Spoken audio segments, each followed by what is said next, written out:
Hello everyone, welcome to स्व अध्ययन। मैं संगीता मैम आप सबको स्व अध्ययन पर स्वागत करती हूँ। आज हम पढ़ेंगे कक्षा 6वीं बाल राम कथा के पाठ्य विषय लंका विजय। लंका कूच की तैयारियां रात भर चलती रहीं। सभी तत्पर, सभी उद्यत। सुबह कुछ से पहले सुग्रीव ने वानरों को संबोधित किया। युद्ध के बारे में कहा, युद्ध भयानक होगा। इसमें केवल वही सैनिक जाएंगे जो शारीरिक और मानसिक रूप से स्वस्थ हों। जो दुर्बल हैं यहीं रुक जाएं। वानर सेना को युद्ध के नियम बताए गए, रक्षा और आक्रमण के तरीके। सेना किष्किंधा से दहाड़ती गरजती किलकारियां भरती रवाना हुई। राम लक्ष्मण और सुग्रीव की जयकार से आकाश गूंज उठा। लाखों वानर थे, चारों ओर कोलाहल। वे पेड़ों पहाड़ों को रोंदते चले जा रहे थे। इसका नेतृत्व नल कर रहे थे सुग्रीव के सेनापति। जांबवत और हनुमान सबसे पीछे थे। यह सेना की रणनीति का हिस्सा था। दिन रात चलकर सेना ने महेंद्र पर्वत पर डेरा डाला, वही पर्वत जहां से हनुमान ने छलांग लगाई थी। समुद्र निकट ही था। पर्वत पर सेना का ध्वज लगाया गया, तंबू लगे, पताकाएं हवा में लहरा रही थी। उधर लंका में खलबली मची हुई थी। राक्षसों में बेचैनी थी। उनके मन में डर बैठ गया था राम की शक्ति को लेकर। जिसका दूत लंका में आग लगा सकता है वह स्वयं कितना शक्तिशाली होगा। नगर में चर्चा का विषय यही था। लेकिन रावण इससे अनभिज्ञ था। उसे कौन बताता? किसी में इतना साहस नहीं था। ये चर्चाएं विभीषण ने सुनी। नगर की हताशा उनसे देखी नहीं गई। ऐसी हताशा सेना युद्ध नहीं कर सकती। उसकी पराजय निश्चित है। वे रावण के पास गए, उसे सही स्थिति बताने, समझाने। राम से युद्ध ना किया जाए। उन्होंने कहा, आप सीता को लौटा दें, सबका कल्याण इसी में है। सीता मिल जाएगी तो वे आक्रमण नहीं करेंगे। रावण ने विभीषण की बात अनसुनी कर दी। उन्हें अपने कक्ष से निकाल दिया। क्रोध में वह स्वयं भी उठकर चल पड़ा सभा कक्ष की ओर। उसे राम के समुद्र तट पर पहुंचने का समाचार मिल चुका था। सैनिकों ने राम की सेना की पताकाएं दूर से देख ली थीं। विभीषण रावण के पीछे चलते रहे, बोलते रहे, सीता आपके गले में बंधा सांप है, वह आपको डस लेगा। इसे छोटी बात मत समझिए लंकाधिराज, ये संकेत महाविनाश के हैं। मैं अब भी कहता हूँ, सीता को लौटा दीजिए, लंका बच जाएगी। तुम मेरे भाई नहीं शत्रु हो, मेरे शत्रु के शुभचिंतक हो। रावण का क्रोध भड़क उठा। निकल जाओ यहाँ से, मुझे तुम्हारा साथ नहीं चाहिए। रावण सभागार की ओर मुड़ गया। विभीषण पीछे, दोनों के रास्ते अलग हो गए। विभीषण उसी रात लंका से निकल गए 4 सहायकों के साथ। उन्होंने राम के पास जाना ठीक समझा। समुद्र पार राम के शिविर में अचानक खलबली मची। एक बानर चिल्लाकर सबको सावधान कर रहा था, हमारे शिविर में राक्षस आ गए हैं। विभीषण कुछ दूर खड़े थे। वानरों ने उन्हें सुग्रीव के सामने पेश किया। वानर राज, मैं लंका के राजा रावण का छोटा भाई हूँ। मैं राम की शरण में आया हूँ। आप मुझे उनके पास पहुँचा दे। विभीषण के चेहरे पर डर नहीं था, विश्वास था। शब्दों में षड्यंत्र नहीं था, कातरता थी, याचना थी। सुग्रीव को उनकी बात पर फिर भी भरोसा नहीं हुआ। मेरा नाम विभीषण है। रावण ने मुझे लंका से निकाल दिया। मैंने उससे सीता को लौटाने की बात कही थी। क्रोध और अहंकार में चूर रावण ने मुझे सभा में अपमानित किया। मैं प्राण बचाकर आया हूँ। एक बार राम से मिलवा दें, मैं उनसे कुछ कहना चाहता हूँ। सुग्रीव राम के पास गए। मन में शंका अब भी थी। अंगद भी उसे संदेह की दृष्टि से देख रहे थे। राम ने बात सुनी और कहा, हमें विभीषण को स्वीकार करना चाहिए। मैं शरण में आए व्यक्ति को कभी निराश नहीं करता, यह मेरी नीति है। विभीषण को आदर से अंदर लाइए। विभीषण राम के पास पहुँचे। राम ने उनका सत्कार किया, लंका का समाचार पूछा। जल्दी ही विभीषण राम के विश्वास पात्र बन गए।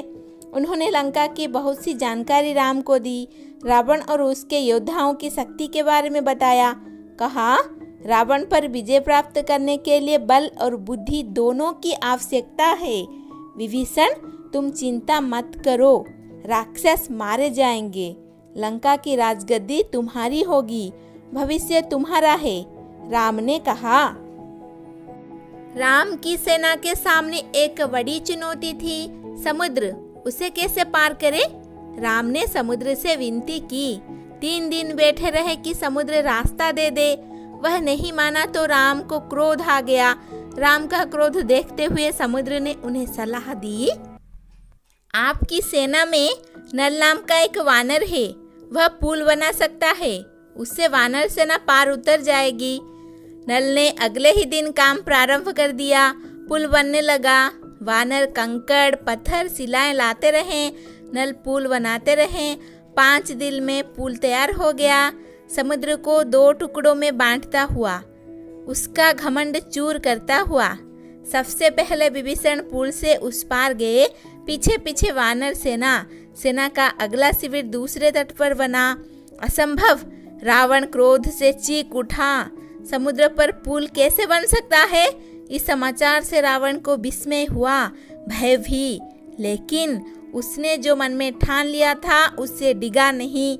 उसने आदेश दिया, सेना तैयार की जाए, युद्ध का समय आ पहुंचा है। अब दोनों सेनाएं समुद्र के एक ही ओर थी। उसका आमना सामना होना शेष था। आक्रमण की तैयारी थी, रणनीति बन चुकी थी। पहले आक्रमण की योजनाओं को अंतिम रूप दिया जा रहा था। राम ने अपनी सेना को 4 भागों में विभक्त कर दिया। लंका के 4 द्वार थे, चौतरफा आक्रमण होना था। हर टुकड़ी को एक द्वार सौंपा गया। राम ने पर्वत शिखर पर चढ़कर स्वयं लंका का निरीक्षण किया।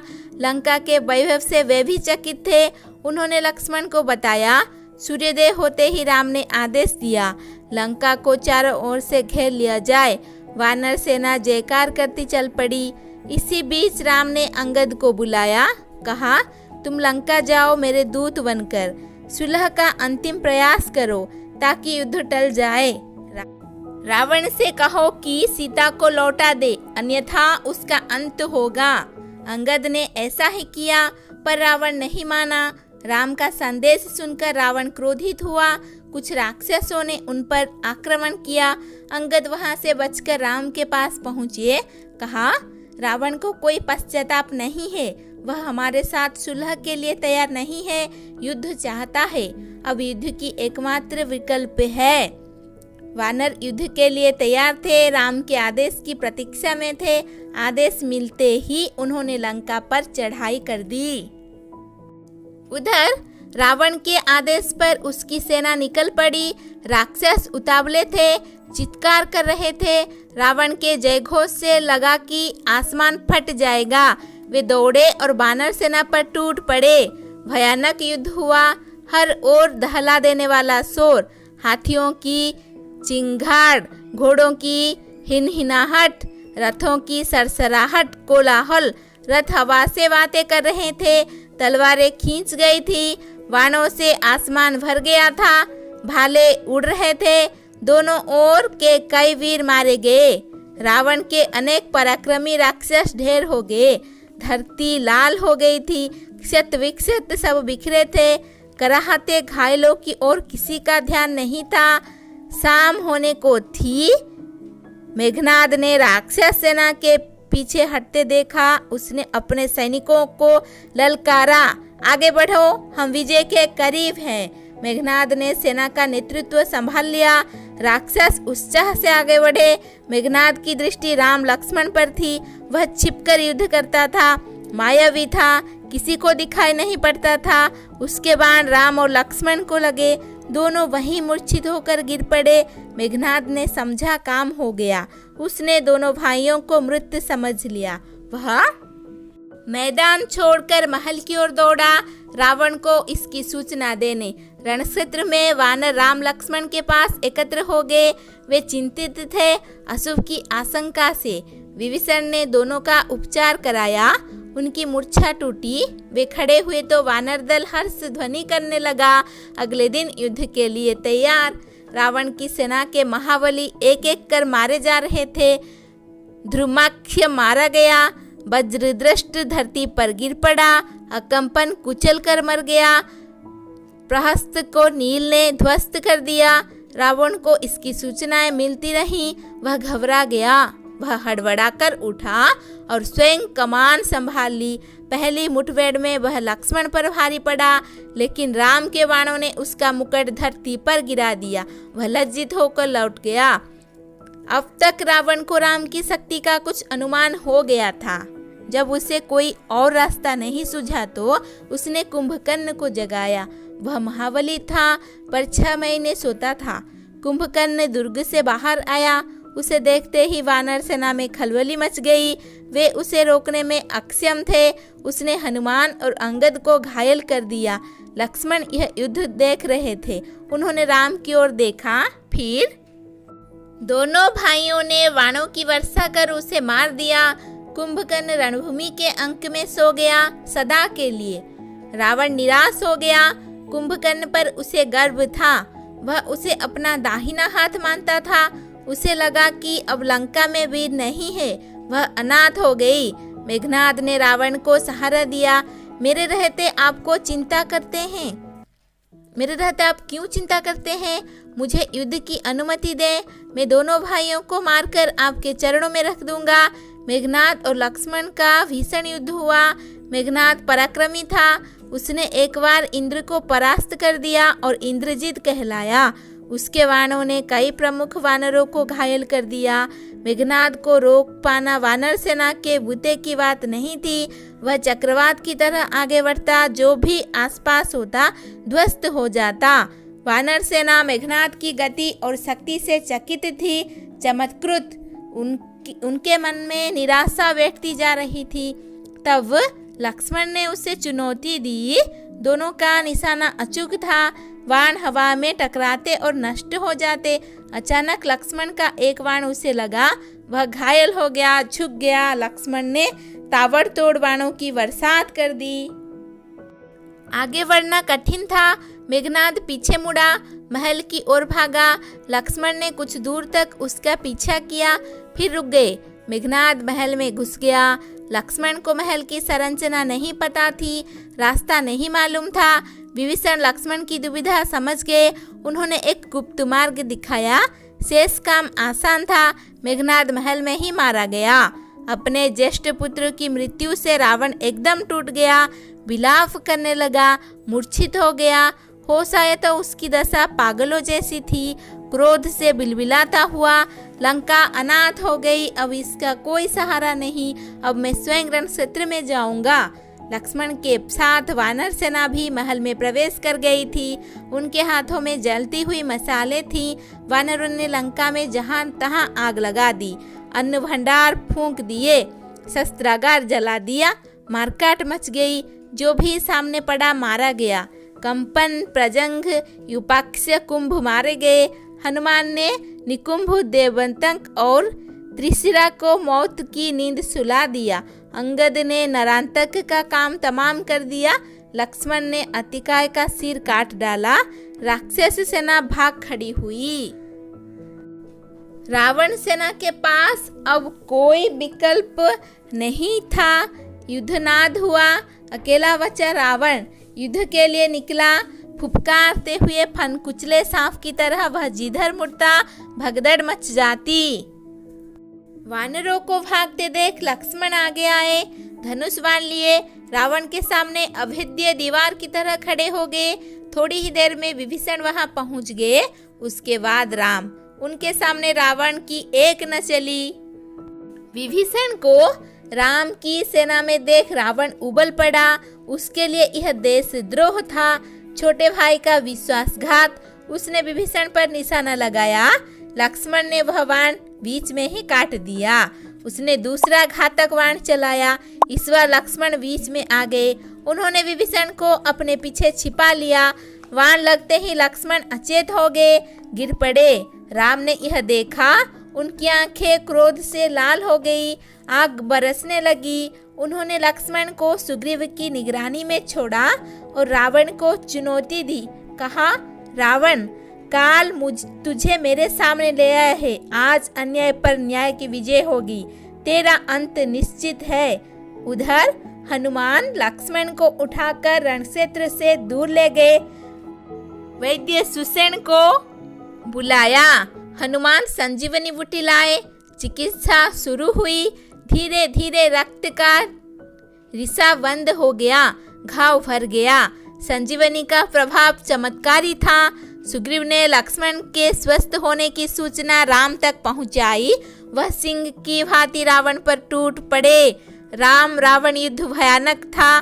शस्त्रों की गति से कंपा देने वाली ध्वनियां निकल रही थी। हवा थम गई थी। सूरज बादलों के पीछे छिप गया था। शस्त्रों की चमक बिजली की तरह कौंध रही थी। गड़गड़ाहट थी, थर्रा देने वाली। दोनों योद्धा अपनी पूरी शक्ति से लड़ रहे थे। कोई एक रत्ती भी पीछे खिसकने को तैयार नहीं। कुछ ही देर में लगा कि युद्ध समाप्त होने को हो। दोनों पक्ष के योद्धा हाथ बांध कर खड़े हो गए। छोटे छोटे युद्ध थम गए। सबकी नजरें राम और रावण पर थी। सबकी आंखें फटी रह गई, पलकें झुकना भूल गई। उन्होंने ऐसा युद्ध पहले कभी नहीं देखा था। लेकिन महासंग्राम समाप्त नहीं हुआ था। रावण का एक बाण राम को लगा। उनके रथ की ध्वजा कटकर गिर पड़ी। राम ने प्रहार किया। बाण रावण के मस्तक में लगा। रक्त की धारा बह निकली। बीच में युद्ध कुछ पल के लिए रुका। रावण अपने महल चला गया, घोड़े और रथ बदलने। राम को इसकी आवश्यकता नहीं पड़ी। युद्ध फिर शुरू हुआ। अब उनके रथ एक दूसरे के सामने थे। योद्धा आंखों में आंखें डालकर देख सकते थे। घोड़ों के मुंह मिले गए थे। राम के बाणों ने रावण के रथ का मुंह मोड़ दिया। यह पराजय का संकेत था। रावण हिम्मत हारने लगा। जब तक वह रथ घुमाता, राम का एक बाण उसके पार निकल गया। रथ मुड़ा, लेकिन रावण के हाथ से धनुष छूट गया। वह पृथ्वी पर गिर पड़ा, मारा गया। बची हुई राक्षस सेना हड़बड़ा गई, जान बचाकर भागी। उनका दिशा ज्ञान शून्य हो गया। जिसे जिधर अवसर मिला भागा। कुछ राक्षस वानर सेना की ओर दौड़ पड़े, कुछ भागते हुए समुद्र में जा गिरे। लंका विजय अभियान पूरा हुआ। राम की जयकार होने लगी। कुछ समय पूर्व का रणक्षेत्र एकदम बदल गया। शस्त्रों की टंकार की जगह किलकारियों ने ले ली। वानर सेना उछल कूद करने लगी। समुद्र से ठंडी हवा आ रही थी। शस्त्रों ने उत्पन्न गर्मी वह अपने साथ वहां ले गई। कोलाहल तुमुलनाद में परिवर्तित हो गया। प्रसन्नता सर्वव्याप्त थी। रणक्षेत्र में केवल एक व्यक्ति दुखी था, शोक से व्याकुल, विलाप करता हुआ अपने भाई के मृत शरीर के पास खड़ा। राम ने विभीषण को समझाया, मित्र, शोक मत करो। रावण महान योद्धा था। उसकी अंत्येष्टि महानता के अनुरूप होनी चाहिए। मृत्यु सत्य है, उसे स्वीकार करो। राम ने एक एक वानर का आभार माना। सुग्रीव को गले लगा लिया। लक्ष्मण से विभीषण के राज्याभिषेक की तैयारी करने को कहा। चाहते थे कि रावण की अंत्येष्टि के बाद राज तिलक हो, उसमें विलंब न किया जाए। उन्होंने हनुमान को बुलाया, अशोक वाटिका जाने का निर्देश दिया। यह संदेश आपको ही सीता तक पहुंचाना है। उन्हें लंका विजय का समाचार दीजिए। उनका संदेश लेकर शीघ्र आइए। विभीषण के अंत्येष्टि से लौटने तक उनके राज्याभिषेक की तैयारी हो चुकी थी। लक्ष्मण राजमहल पहुंच गए थे। वानर स्वर्ण कलश में समुद्र का पानी ले आए थे। लक्ष्मण विभीषण के पास गए, उन्हें साथ लेकर राज सिंहासन तक आए। सोने का चमचमाता हुआ सिंहासन, रत्नमणियों जड़ित समुद्र जल से उन्होंने सभासदों के सामने विभीषण का अभिषेक किया। और विभीषण लंका के राजा थे। इसी बीच हनुमान अशोक वाटिका से लौट आए। राम के पास उन्होंने कहा, माता सीता लंका विजय का समाचार सुनकर प्रसन्न हुई। वे आपसे मिलने के लिए अधीर हैं। तब तक विभीषण वहीं आ गए थे।